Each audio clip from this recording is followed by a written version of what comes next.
بسم الله الرحمن الرحيم. سبحان الذي أسرى بعبده ليلا من المسجد الحرام إلى المسجد الأقصى الذي باركنا حوله لنريه من آياتنا إنه هو السميع البصير. وآتينا موسى الكتاب وجعلناه هدى لبني إسرائيل ألا تتخذوا من دوني وكيلا ذرية من حملنا مع نوح إنه كان عبدا شكورا. وقضينا إلى بني إسرائيل في الكتاب لتفسدن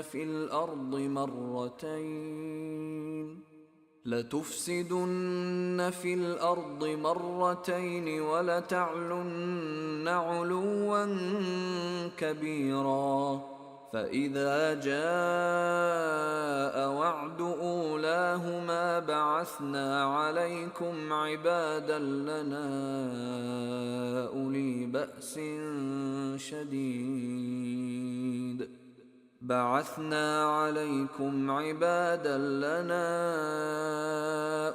بأس شديد فجاسوا خلال الديار وكان وعدا مفعولا. ثم رددنا لكم الكرة عليهم وأمددناكم بأموال وبنين وجعلناكم أكثر نفيرا. إن أحسنتم أحسنتم لأنفسكم وإن أسأتم فلها. فإذا جاء وعد الآخرة ليسوءوا وجوهكم وليدخلوا المسجد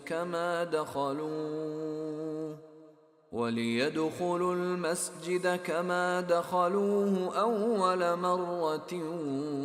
وليتبروا ما علوا تتبيرا.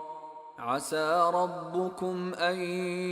يرحمكم وإن عدتم عدنا وجعلنا جهنم للكافرين حصيرا. إن هذا القرآن يهدي للتي هي أقوم ويبشر المؤمنين الذين يعملون الصالحات أن لهم أجرا كبيرا وأن الذين لا يؤمنون بالآخرة أعتدنا لهم عذابا أليما. ويدعو الإنسان بالشر دعاءه بالخير وكان الإنسان عجولا. وجعلنا الليل والنهار آيتين فمحونا آية الليل وجعلنا آية النهار مبصرة لتبتغوا فضلا من ربكم ولتعلموا عدد السنين والحساب وكل شيء فصلناه تفصيلا. وكل إنسان ألزمناه طائره في عنقه ونخرج له يوم القيامة كتابا يلقاه منشورا. اقرأ كتابك كفى بنفسك اليوم عليك حسيبا. من اهتدى فإنما يهتدي لنفسه ومن ضل فإنما يضل عليها ولا تزر وازرة وزر أخرى وما كنا معذبين حتى نبعث رسولا وإذا أردنا أن نهلك قرية أمرنا متر فيها ففسقوا فيها فحق عليها القول فدمرناها تدميرا وكم أهلكنا من القرون من بعد نوح وكفى بربك بذنوب عباده خبيرا بصيرا من كان يريد العاجلة عجلنا له فيها ما نشاء لمن نريد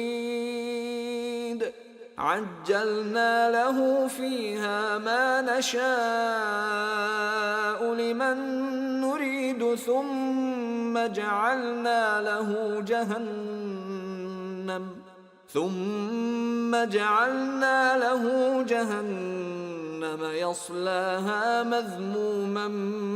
مدحورا ومن أراد الآخرة وسعى لها سعيها وهو مؤمن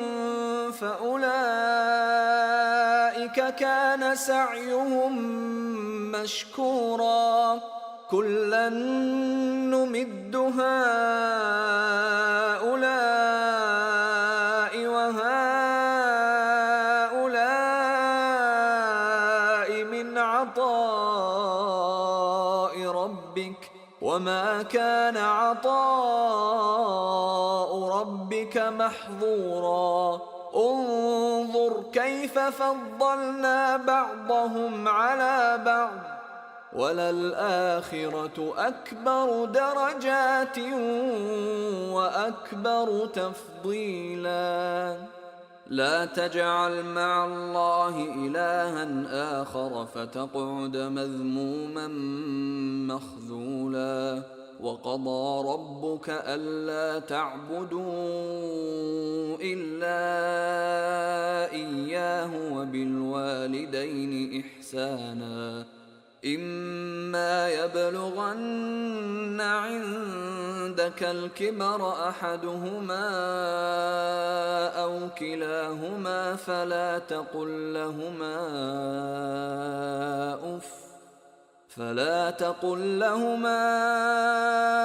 أف ولا تنهرهما وقل لهما قولا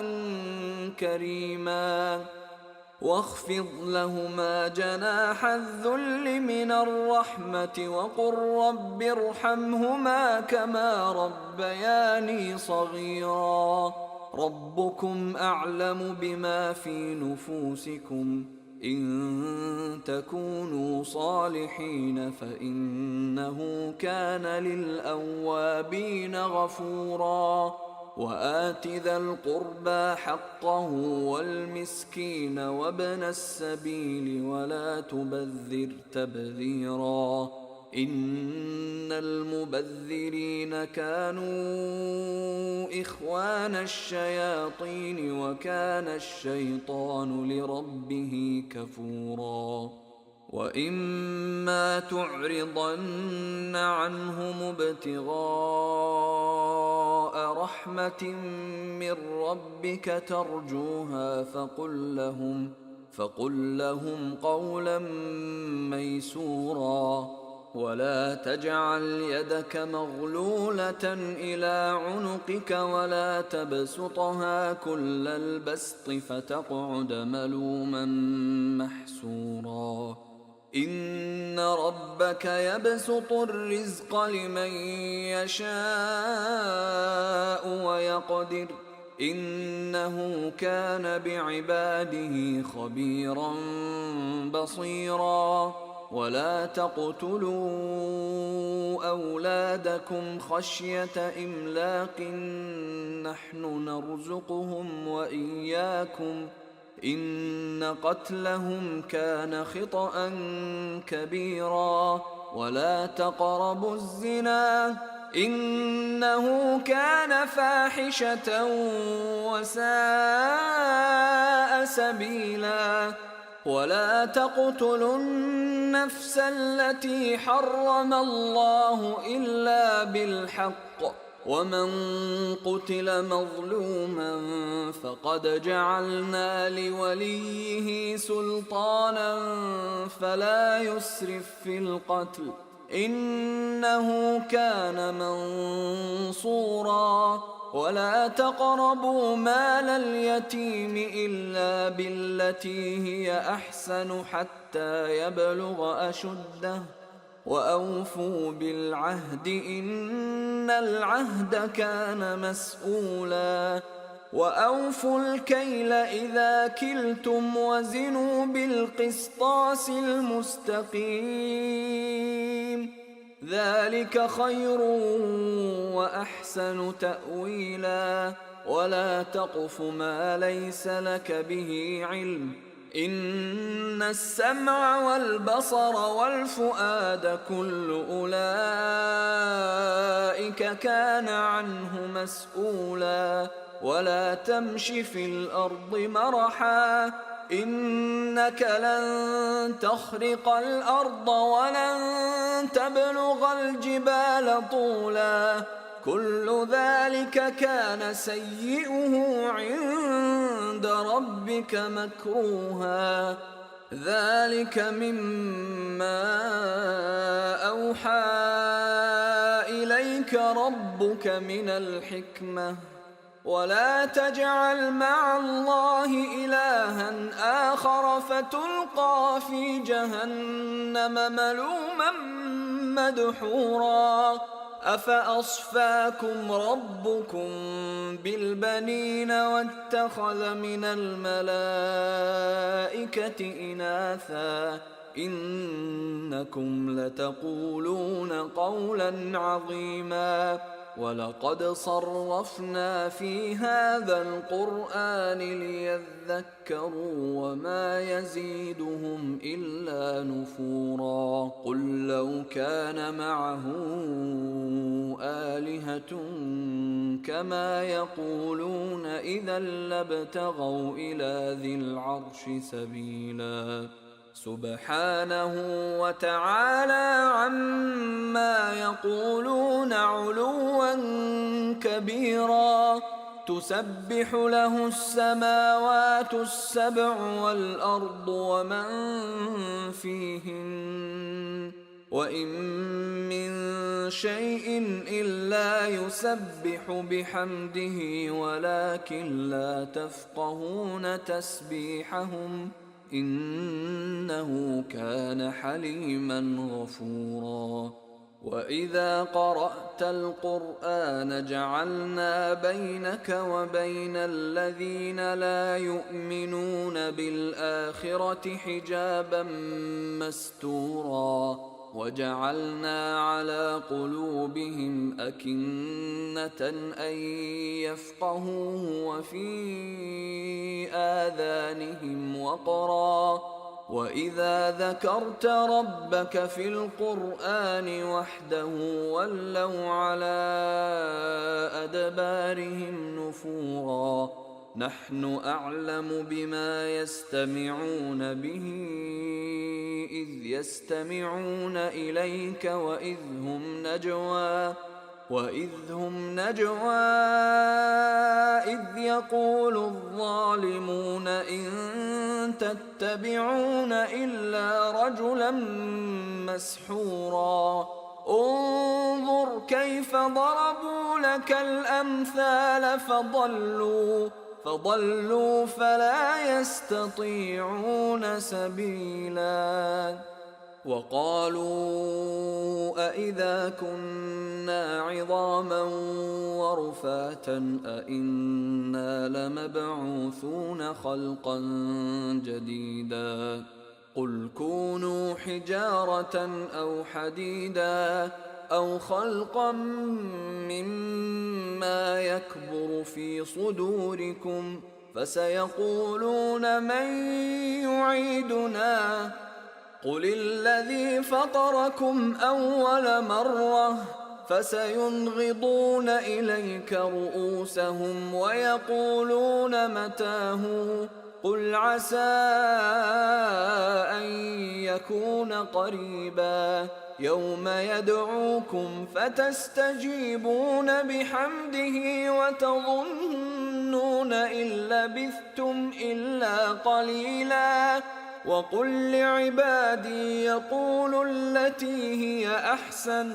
إن الشيطان ينزغ بينهم إن الشيطان كان للإنسان عدوا مبينا ربكم أعلم بكم إن يشأ يرحمكم أو إن يشأ يعذبكم وما أرسلناك عليهم وكيلا وربك أعلم بمن في السماوات والأرض ولقد فضلنا بعض النبيين على بعض وآتينا داود زبورا قل ادعوا الذين زعمتم من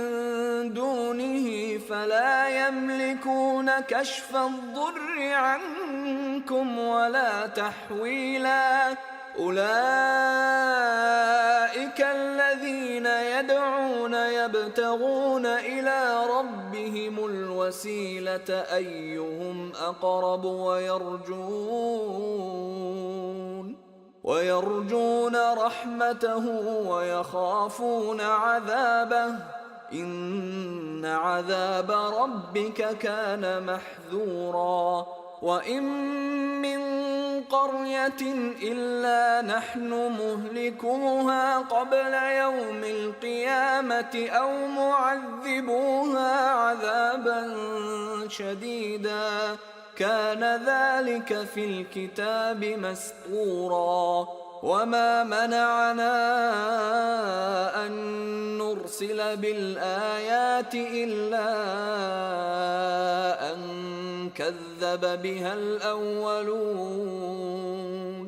وآتينا ثمود الناقة مبصرة فظلموا بها وما نرسل بالآيات إلا تخويفا وإذ قلنا لك إن ربك أحاط بالناس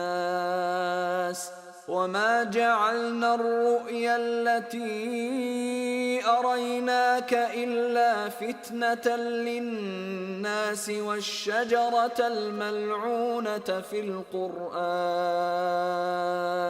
ونخوفهم فما يزيدهم إلا طغيانا كبيرا وإذ قلنا للملائكة اسجدوا لآدم فسجدوا إلا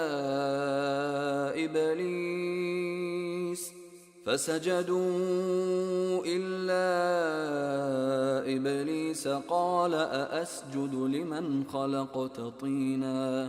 قال أرأيتك هذا الذي كرمت علي لئن أخرتني إلى يوم القيامة لأحتنكن ذريته إلا قليلا قال اذهب فمن تبعك منهم فإن جهنم جزاؤكم جزاء موفورا واستفزز من استطعت منهم بصوتك وأجلب عليهم بخيلك ورجلك وشاركهم في الأموال والأولاد وعدهم وما يعدهم الشيطان إلا غرورا إن عبادي ليس لك عليهم سلطان وكفى بربك وكيلا ربكم الذي يزجي لكم الفلك في البحر لتبتغوا من فضله إنه كان بكم رحيما وإذا مسكم الضر في البحر ضل من تدعون إلا إياه فلما نجاكم إلى البر أعرضتم وكان الإنسان كفورا أفأمنتم أن يخسف بكم جانب البر أو يرسل عليكم حاصبا ثم لا تجدوا لكم وكيلا أم أمنتم أن يعيدكم فيه تارة أخرى فيرسل عليكم قاصفا من الريح فيغرقكم بما كفرتم ثم لا تجدوا لكم علينا به تبيعا ولقد كرمنا بني آدم وحملناهم في البر والبحر ورزقناهم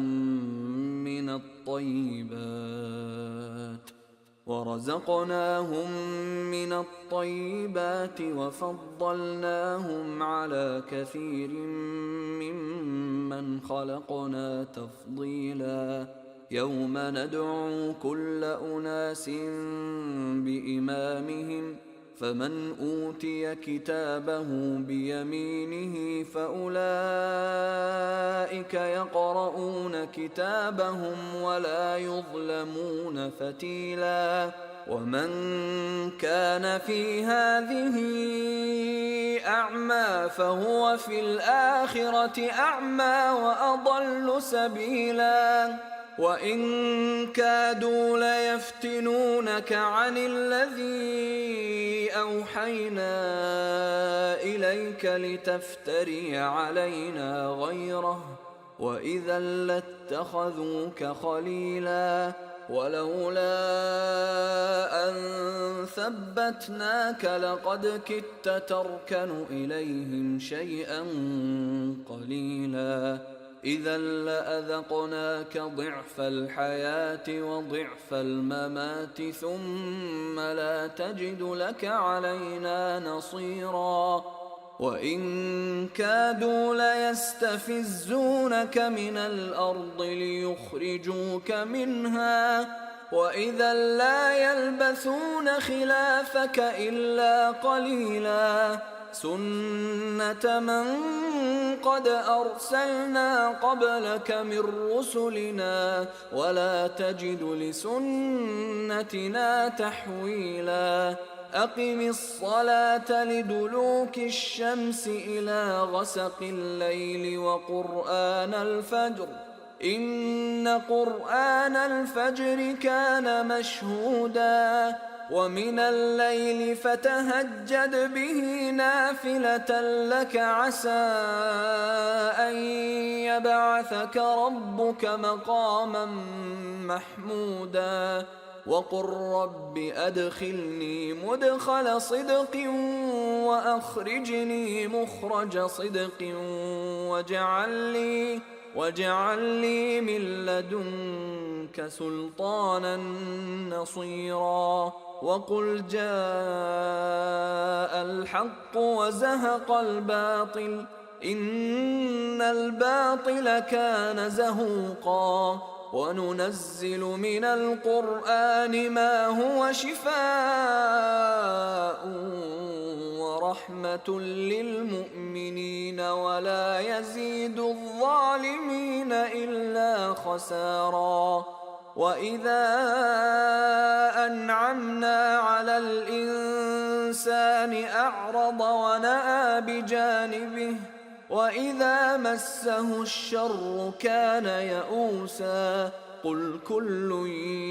يعمل على شاكلته فربكم أعلم بمن هو أهدى سبيلا ويسألونك عن الروح قل الروح من أمر ربي وما أوتيتم من العلم إلا قليلا ولئن شئنا لنذهبن بالذي أوحينا إليك ثم لا تجد لك به علينا وكيلا إلا رحمة من ربك إن فضله كان عليك كبيرا قل لئن اجتمعت الإنس والجن على أن يأتوا بمثل هذا القرآن لا يأتون بمثله ولو كان بعضهم لبعض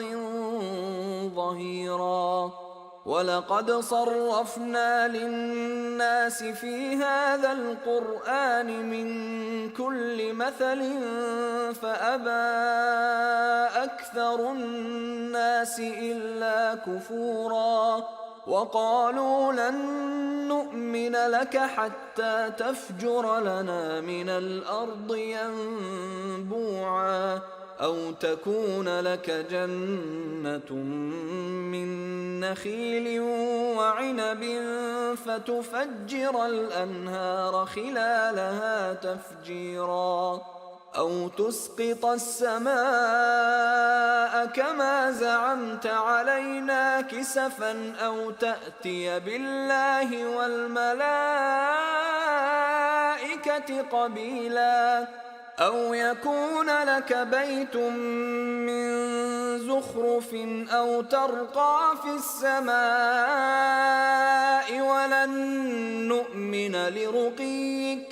ولن نؤمن لرقيك حتى تنزل علينا كتابا نقرأه قل سبحان ربي هل كنت إلا بشرا رسولا وما منع الناس أن يؤمنوا إذ جاءهم الهدى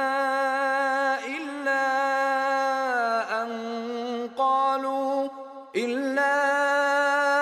أن قالوا أبعث الله بشرا رسولا قل لو كان في الأرض ملائكة يمشون مطمئنين لنزلنا عليهم من السماء ملكا رسولا قل كفى بالله شهيدا بيني وبينكم إنه كان بعباده خبيرا بصيرا ومن يهد الله فهو المهتد ومن يضلل فلن تجد لهم أولياء من دونه ونحشرهم يوم القيامة على وجوههم عميا وبكما وصما مأواهم جهنم كلما خبت زدناهم سعيرا ذلك جزاؤهم بأنهم كفروا بآياتنا وقالوا أإذا كنا عظاما ورفاتا أإنا لمبعوثون خلقا جديدا أولم يروا أن الله الذي خلق السماوات والأرض قادر على أن يخلق مثلهم وجعل لهم أجلا لا ريب فيه فأبى الظالمون إلا كفورا قل لو أنتم تملكون خزائن رحمة ربي إذا لأمسكتم خشية الإنفاق وكان الإنسان قتوراً. ولقد آتينا موسى 9 آيات بينات فاسأل بني إسرائيل إذ جاءهم فقال له فرعون إني لأظنك يا موسى مسحورا. قال لقد علمت ما أنزل هؤلاء إلا رب السماوات والأرض بصائر وإني لأظنك يا فرعون مثبورا. فأراد أن يستفزهم من الأرض فأغرقناه ومن معه جميعا. وقلنا من بعده لبني إسرائيل اسكنوا الأرض فإذا جاء وعد الآخرة جئنا بكم لفيفا وبالحق أنزلناه وبالحق نزل وما أرسلناك إلا مبشرا ونذيرا وقرآنا فرقناه لتقرأه على الناس على مكث ونزلناه تنزيلا. قل آمنوا به أو لا تؤمنوا إن الذين أوتوا العلم من قبله إذا يتلى عليهم يخرون للأذقان سجدا ويقولون سبحان ربنا إن كان وعد ربنا لمفعولا ويخرون للأذقان يبكون ويزيدهم خشوعا. قل ادعوا الله أو ادعوا الرحمن أيما تدعوا فله الأسماء الحسنى ولا تجهر بصلاتك ولا تخافت بها وابتغ بين ذلك سبيلا. وقل الحمد لله الذي لم يتخذ ولدا ولم يكن له شريك في الملك ولم يكن له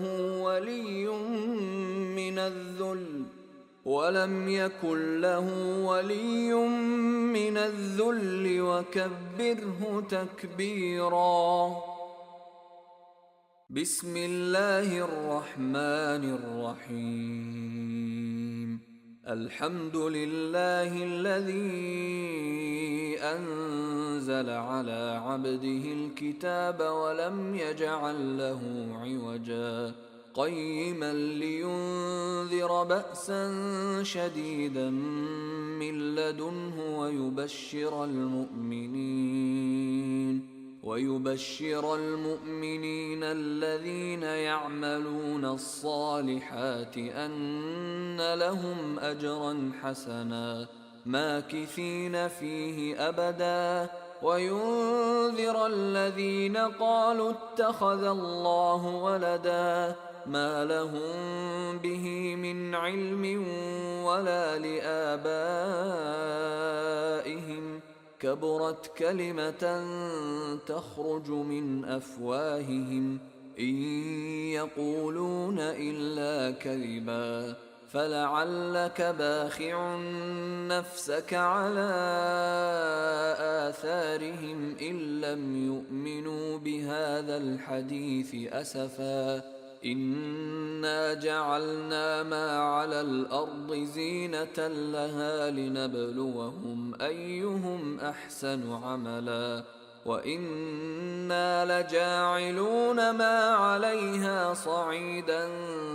جرزا أم حسبت أن أصحاب الكهف والرقيم كانوا من آياتنا عجبا إذ أوى الفتية إلى الكهف فقالوا ربنا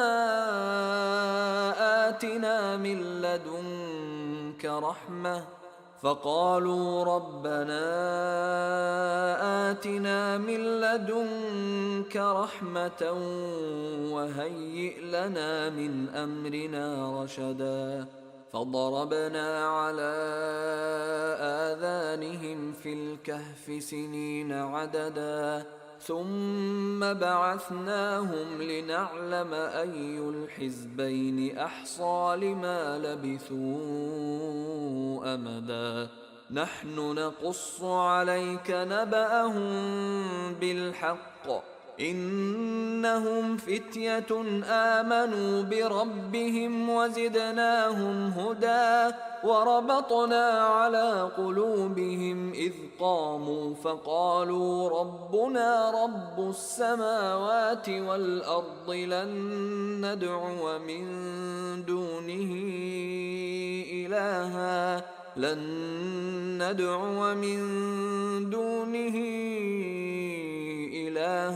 لقد قلنا إذا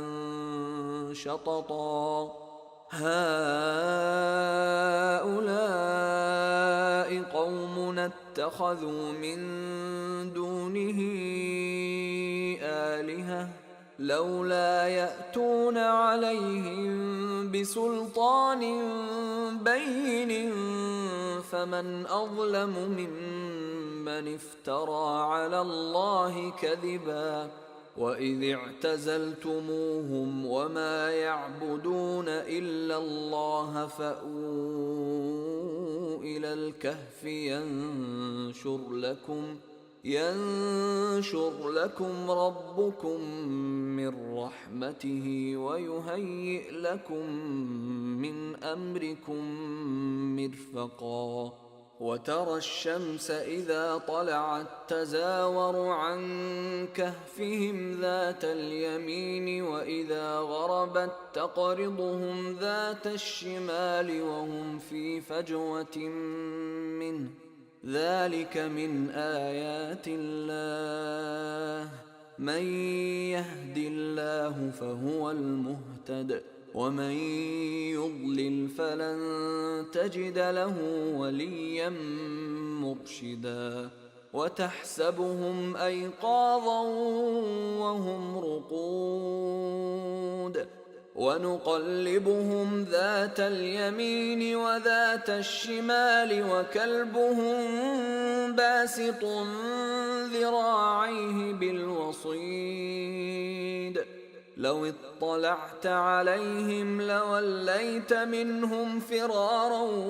ولملئت منهم رعبا وكذلك بعثناهم ليتساءلوا بينهم قال قائل منهم كم لبثتم قالوا لبثنا يوما أو بعض يوم قالوا ربكم أعلم بما لبثتم فابعثوا أحدكم بورقكم هذه إلى المدينة فلينظر أيها أزكى طعاما فليأتكم برزق منه وليتلطف ولا يشعرن بكم أحدا إنهم إن يظهروا عليكم يرجموكم أو يعيدوكم في ملتهم ولن تفلحوا إذا أبدا وكذلك أعثرنا عليهم ليعلموا أن وعد الله حق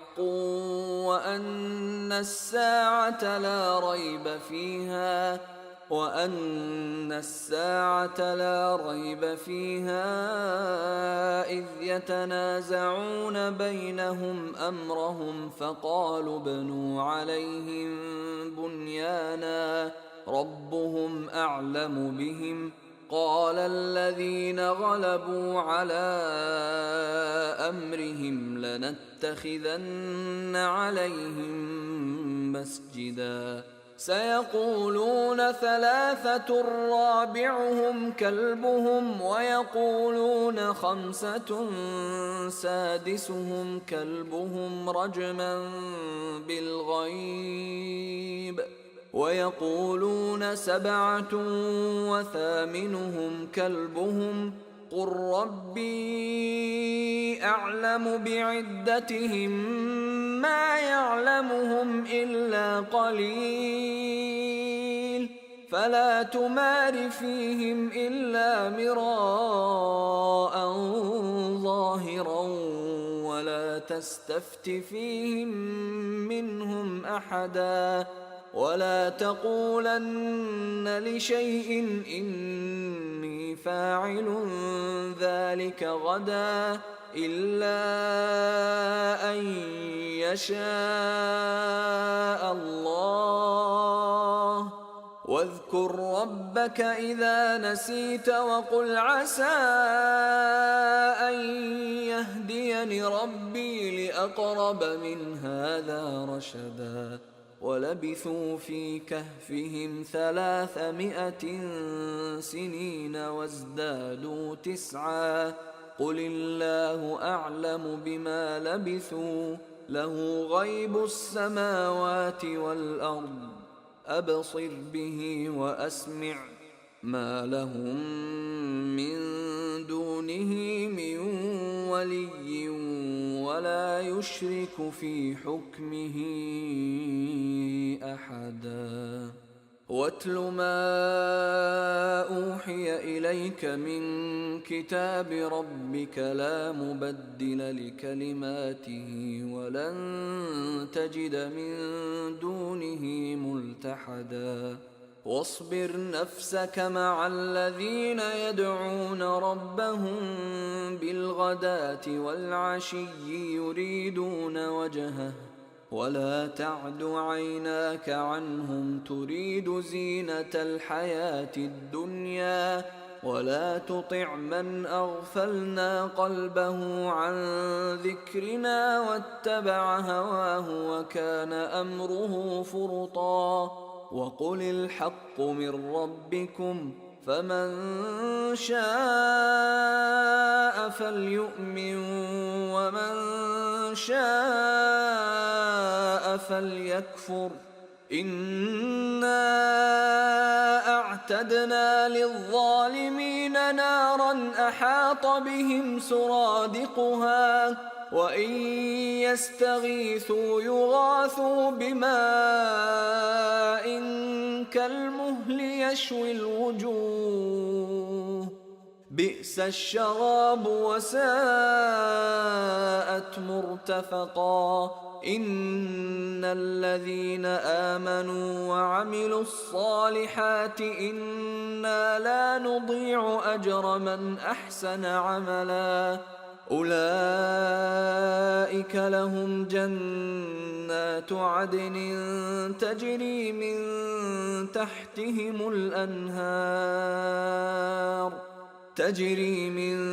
تحتهم الأنهار يحلون فيها من أساور من ذهب ويلبسون ثيابا خضرا من سندس واستبرق متكئين فيها على الأرائك نعم الثواب وحسنت مرتفقا واضرب لهم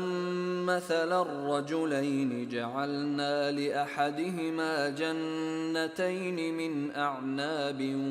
وحففناهما بنخل وجعلنا بينهما زرعا كلتا الجنتين آتت أكلها ولم تظلم منه شيئا وفجرنا خلالهما نهرا وكان له ثمر فقال لصاحبه وهو يحاوره أنا أكثر منك مالا وأعز نفرا ودخل جنته وهو ظالم لنفسه قال ما أظن أن تبيد هذه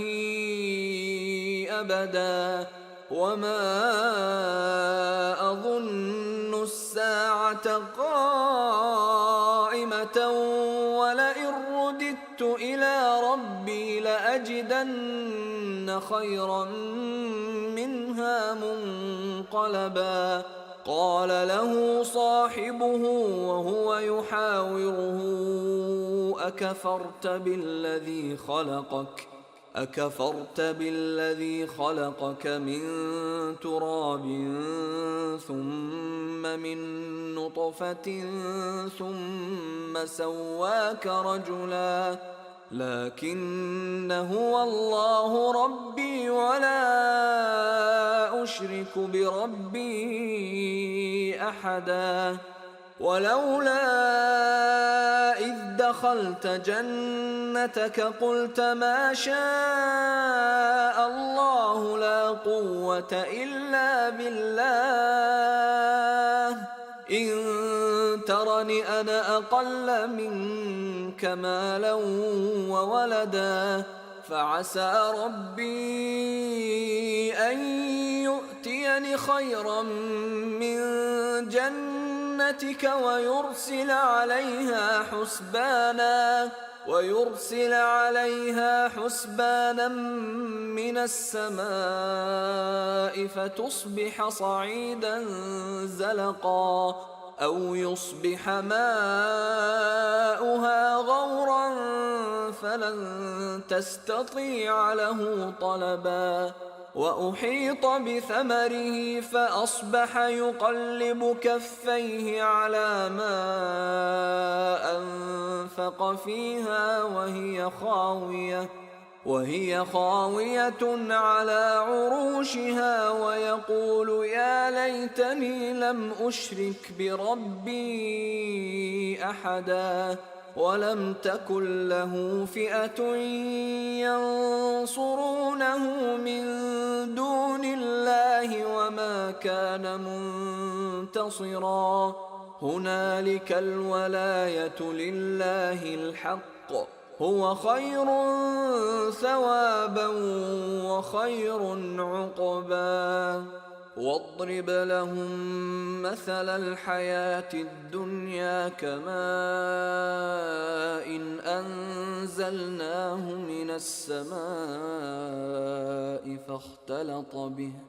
فاختلط به نبات الأرض فأصبح هشيما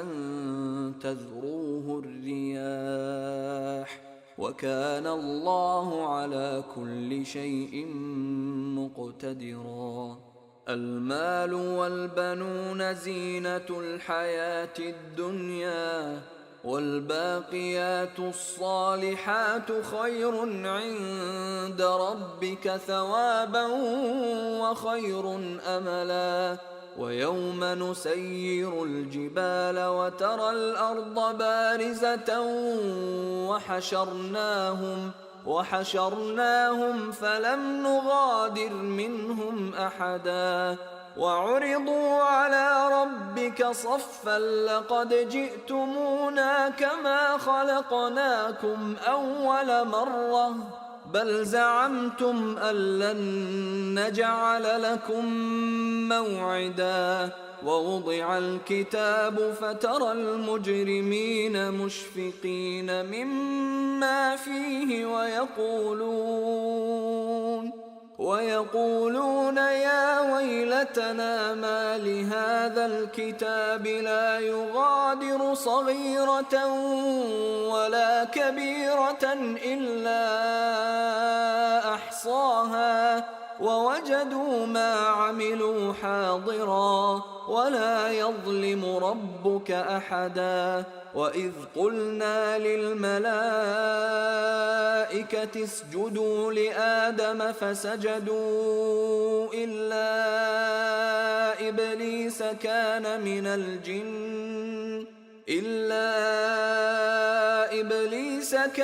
من الجن ففسق عن أمر ربه أفتتخذونه وذريته أولياء من دوني وهم لكم عدو بئس للظالمين بدلا. ما أشهدتهم خلق السماوات والأرض ولا خلق أنفسهم وما كنت متخذ المضلين عضدا. ويوم يقول نادوا شركائي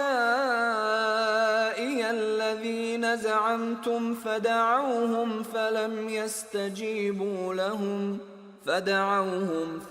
يستجيبوا لهم وجعلنا بينهم موبقا. ورأى المجرمون النار فظنوا أنهم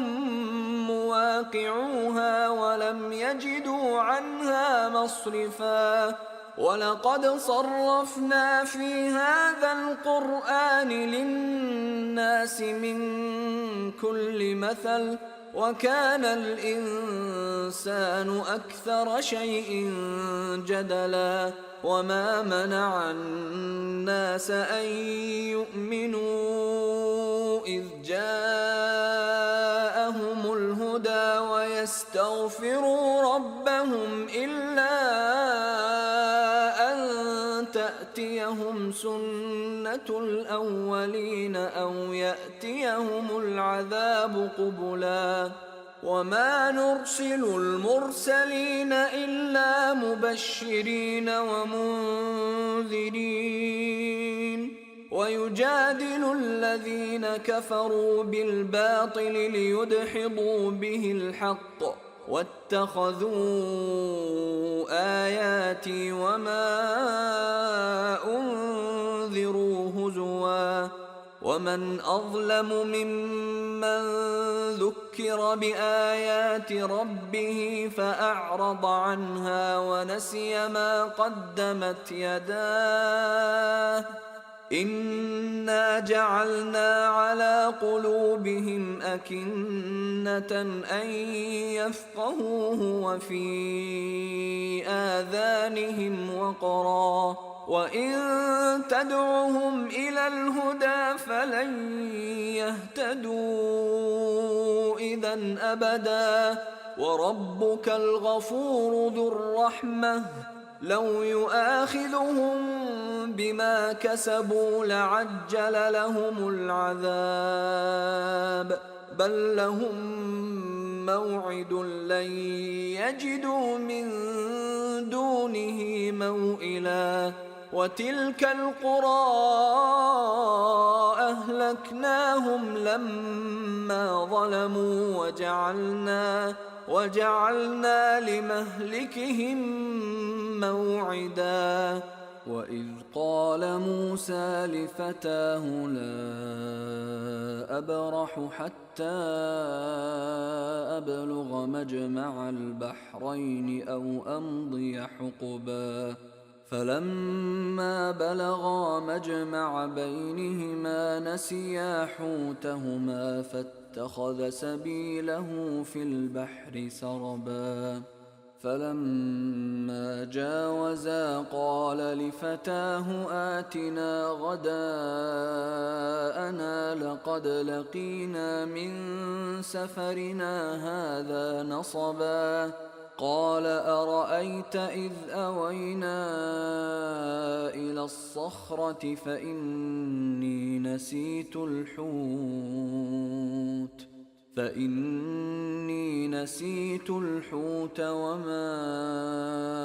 أنسانيه إلا الشيطان أن أذكره واتخذ سبيله في البحر عجبا قال ذلك ما كنا نبغي فارتدا على آثارهما قصصا فوجدا عبدا من عبادنا آتيناه رحمة من عندنا وعلمناه من لدنا علما قال له موسى هل أتبعك على أن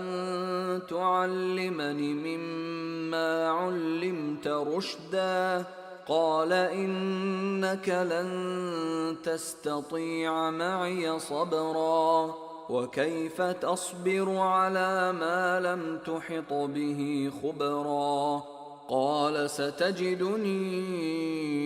إن شاء الله صابرا ولا أعصي لك أمرا قال فإن اتبعتني فلا تسألني عن شيء حتى أحدث لك منه ذكرا فانطلقا حتى